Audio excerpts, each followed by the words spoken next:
Hey guys, how's it going? Hope you're doing well. My name is Crown, and today I'm going to read you some very interesting stories that I hope that you're gonna love. And now, without further ado, let's go!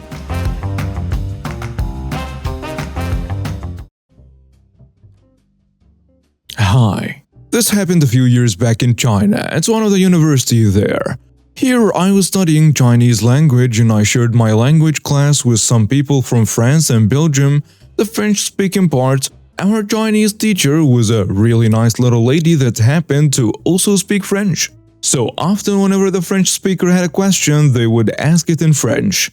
Now, I didn't really mind it that much, but at some point, it got to the point where about half the questions in a class were asked in a language that I did not understand. Obviously, that is detrimental to my own learning experience since understanding the questions is important for me to learn the language. So I politely asked them if we could just do the class in English because about half of us didn't understand what was being asked. Lao Shi, the teacher, was very nice about it and afterwards asked the students if they could rephrase their question in English when they asked it in French. But apparently the French and Belgian girls and guys didn't take it so well. They were constantly glaring at me and whispering among themselves in French. Well, I just shrugged and moved on. However, outside of class they were always sticking together in their own little group, doing things together. At first they would just walk past me when I was sitting down having a beer with my friends, and they would simply glare. But at some point it came down to them cursing, talking bad about me to other students and spitting on my lap when I was sitting in the park. Obviously I was seizing, so I might have called them a few words, which were a bit too unsavory. Anyhow, they didn't take it well. So the next day I found out that they scribbled all sorts of things on my dorm room. It basically said, "Screw you." And they also wrote, "Nazi." I don't actually know why they put this one. I think they thought I was German or something, which I'm not. Obviously, I was angry, but I didn't really know what to do, so I reported it to the International Student Office. The office was really nice and understanding, but told me that they can't actually do much unless I provide proof that something is happening. Thus, I went on Taobao and bought a little recording camera. Looked a bit like a dashcam, it had the time and date and everything. After the university had painted my room door over, they couldn't get the markers off apparently. I hung the camera up in a corner of our dorm corridor and pointed it at my door. Then I left and made sure to loop around a little bit to walk past a group of French/Belgians so that they knew I was leaving campus towards the metro station. I had some nice dumpling soup and a beer, and when I came back, look and behold. Once again, they were hardly creative with their insults, just more of the same. But this time, I had proof. I checked the video and I was very pleased. 5 out of 7 of the group were actually there, and all wrote down something on the door with a permanent marker. One of the guys even kicked the door, which caused a crack at the bottom. These doors were not very sturdy. They seemed to have a lot of fun doing it though. Now, of course the school was properly pissed, especially when I showed them the video. Normally the students would just get a stern warning, but because this office was aware that they were doing it before, and also about the fact that they were harassing me all the time, I reported everything to them when it happened. They were less than understanding this time and suggested the board that had to decide on this. No idea what their name was, I couldn't recognize their name in Hangzhou. So yeah, they suggested to expel the students. And so they were. All of this took place over the course of a couple of months. So we were nearing the end of the semester. The 5 students who scribbled at my door got expelled just before their exams, which meant that all the time they spent at the university was effectively worthless since they did not receive any credit for it. But it gets even better. After this whole ordeal, I sent a neat/anonymous letter in Chinese. One of my Chinese friends helped me write it to the Public Security Bureau that these students had engaged in vandalism at our university. A few weeks later, after I already returned home, I was told by a friend of mine who was on good terms with their group that some of them had booked tickets and hostels to travel in China at the time of the semester. However, their visa extension was denied by the Public Security Bureau on the basis of their demeanor at the university. I'm not sure if the second part was caused because of my letter or simply because the university informed the police, but I like to pretend it was a former. So I was just laughing as they wasted half a year in courses for which they would receive no credit, and I had to cancel thousands worth of travel plans. That truly was a sweet, sweet feeling. Edit.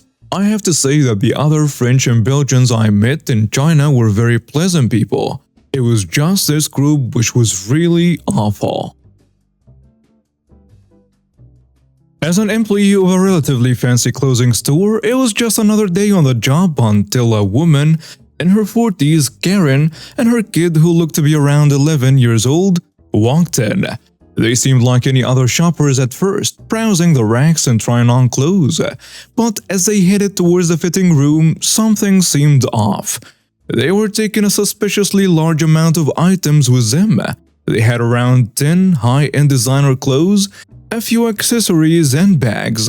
I noticed that they were trying to sneak some of them in their bags, and that's when I got suspicious. I decided to keep an eye on them, and sure enough, after a few minutes, they emerged from the fitting room empty-handed. They were trying to act casual, but I could see the guilt written all over the kid's face.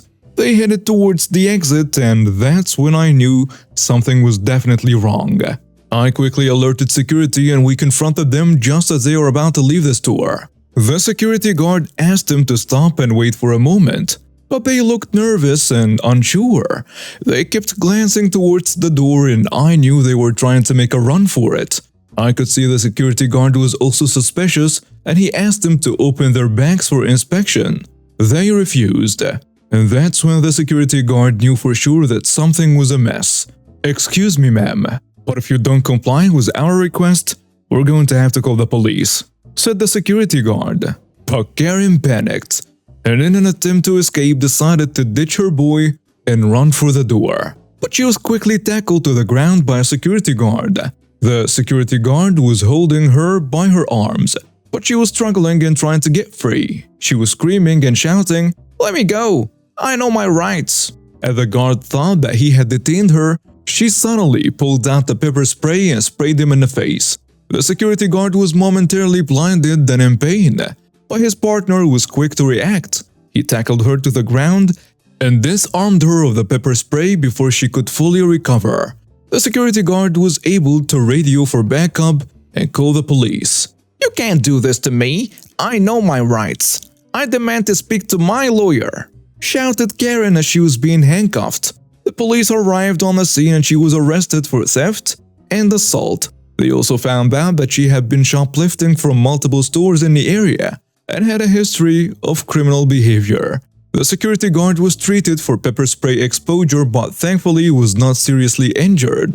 He was checked by the paramedics at the scene and cleared after a while. The other store employees were also shaken by the incident, but they were also relieved that no one was seriously injured. It was a shocking and violent incident, but it was a reminder that theft and assault are serious crimes and that there are consequences for such actions.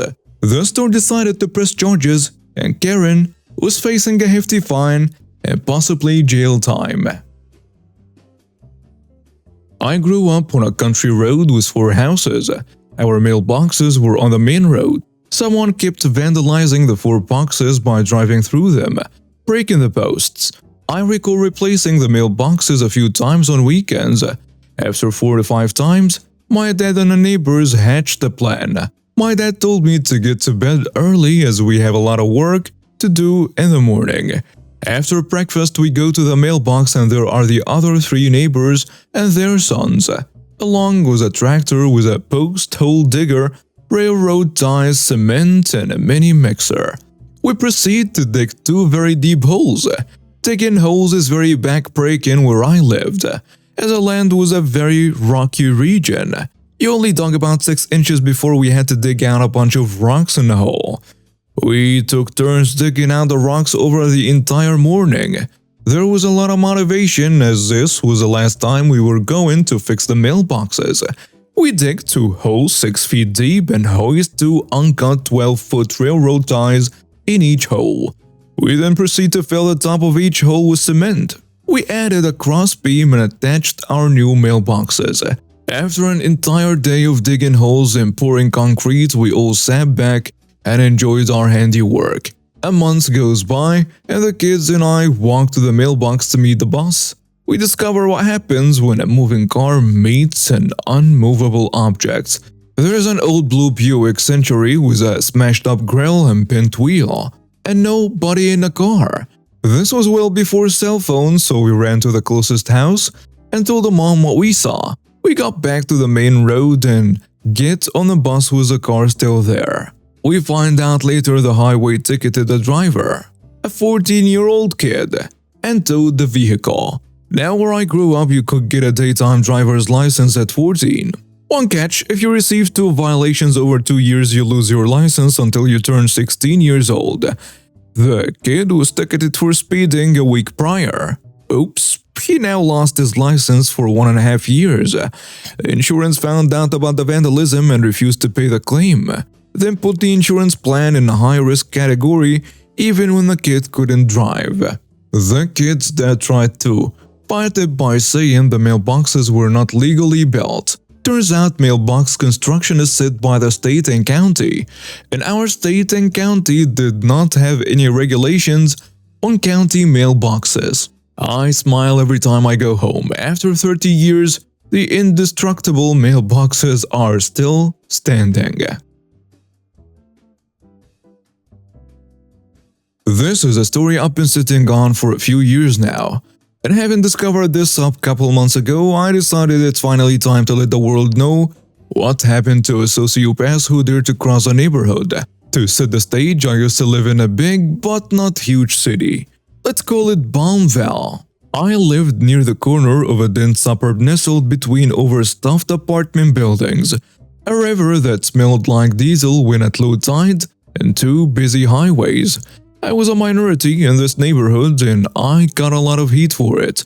People did not really like white people there, but enough of our neighbors were accepting of us that aside from a few disagreements between families and the beatings that came with them, I didn't feel like I was in danger when leaving my home. It was a rough neighborhood, but it was my home, and it protected its own. The community center was like a temple, and this woman, let's call her AM, was a priestess in our neighborhood. She was respected very much, and her calm and understanding reflected her status. I never once saw her behave without a strong moral code. And the final piece to set the stage, our former landlord. Short Asian lady in all the stereotypical ways, kind and sweet. Our house was above my parents' pay grade and she knew it. She went out of her way to find house repair and maintenance jobs for tenants that were having money problems. She'd pay them by taking chunks out of their rent, oftentimes a bit larger than how much the work they did was worth. Looking back, that was probably illegal, but that's irrelevant because, well, she died. The circumstances surrounding her death were suspicious, but none of the suspects play a part in this story, so there is no need to go into detail on it. Her sons, who wanted nothing to do with real estate, took over the business. They couldn't make heads or tails of how she managed to float books with so many written them and began dumping properties. Ours was on that list. I harbor no ill will towards them and still wish them the best, but the guy who bought the house entered the sociopath and today's victim. This guy wasted no time in making our lives hell. His first action was to raise a rent. Apparently, when the account changed hands, he was allowed to update the rent to modern pricing. We've been there for several years and were paying below market even from the onset, so this was a huge blow by itself. The second blow came when he said that the rent had to be ready, in full, on the 1st of every month. No partial payments, no work to reduce it, no extensions. For rent on the 1st of the month or an eviction notice on the 2nd. This was hemorrhaging our savings, but we were surviving for the moment. Meanwhile, AM had lobbied hard for the city to co-fund a revival project to renovate the entire aging suburb, and she succeeded. One street at a time had a conga lines of work trucks almost every day, and people were getting old leaky pipes replaced, sinkholes in yards patched, fences repaired, paint renewed. It was an amazing thing and an enticing thing for the sociopaths. Being at the corner of the neighborhood, our house was on the last street on the list, and sociopaths wanted us out so he could relist the house after renovation. He never said this directly, but multiple conversations made his intent clear even for a 10-year-old me. Random inspections, overhyping of minor problems with the house, even so far as trying to bring us up on completely false animal abuse charges because our cat was attacked by what we believe was a raccoon and he tried to claim we did it. Yeah, because of it, can't figure out the difference between knife wounds and a mauling. We read the writing on the wall and began preparations to move. We decided to move in with my oldest brother in a place I will call Banjoland. Most of us had moved except my other brother, who stayed behind because he still had a lot of social ties in Palmville. And his new job meant if he cut corners, he could keep paying the sociopath's inflated bills. Well, despite his best efforts, he came up $20 short 1 month, and the sociopath jumped on it. He had 30 days. We made the 400-mile trip from Banjoland to Palmville to get the rest of our stuff, and I can't say as I approved of my brother's living conditions, but I guess that's beside the point. The months passed rather uneventfully. I guess the sociopath figured he'd won, so there was no need to burn the gas to drive out and gloat. The neighborhood had learned what was going on, and that was the first time I'd ever been back in that neighborhood, where I didn't get a single call-out, a single glare, a single racist remark. Everybody behaved reverently. It was kind of disturbing, in all honesty. I guess people in lower incomes all know what eviction means, and felt like I was having a bad enough time already. Well, 20 days later, he says it's time to leave.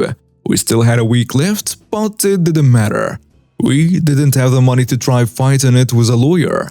AM was really nice and bought us a couple of extra days, but it was evident he really wanted us out.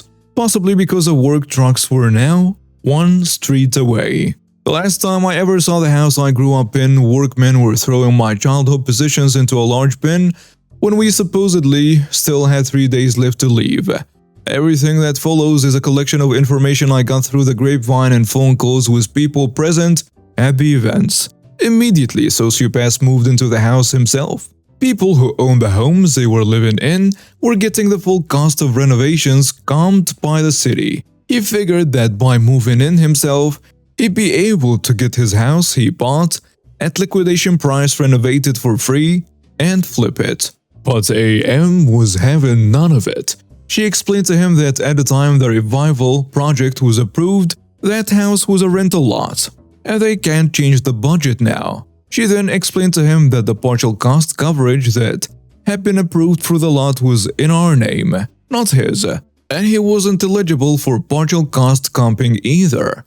He'd have to pay every penny himself, and since the entire neighborhood was getting a facelift, he was required to at least renovate the exterior. Otherwise, she'd see the house condemned as an eyesore or dilapidated or whatever the legal term is.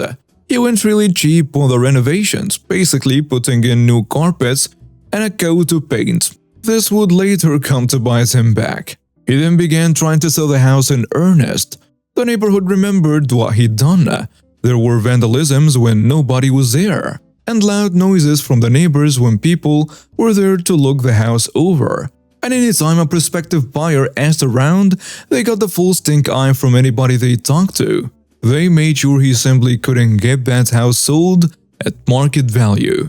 After 3 months of this, he lowered the listing price. Then a month later, he lowered it again, and finally got a bite. AM personally made sure he had to file every single piece of paperwork before it changed hands. Every single part of the house had to be inspected thoroughly. And that's when he got what he deserves. In his nasty and cheap renovations, he somehow damaged the pipes. Black mold. AM remembered how he treated us and she decided to pay him back in kind. I never heard how exactly she pulled it off, but she managed to delay him getting the news about the black mold being discovered for several days, long enough that by the time he did get the news, he didn't have enough time left to try getting it cleaned or make a last-ditch effort to save the house. The house was condemned days later. In their final act, AM and members of the neighborhood filed every single complaint and injunction they could and arranged for him to be compelled by the city to demolish the house immediately, a cost he had to pay out of his own pocket. He tried to destroy a family and broke laws just to make some quick cash, and instead was left fighting a year-long legal battle and ended up losing thousands. The neighborhood remembers, the neighborhood punishes. And now we have reached the end of today's stories. Thank you for watching and see you next time.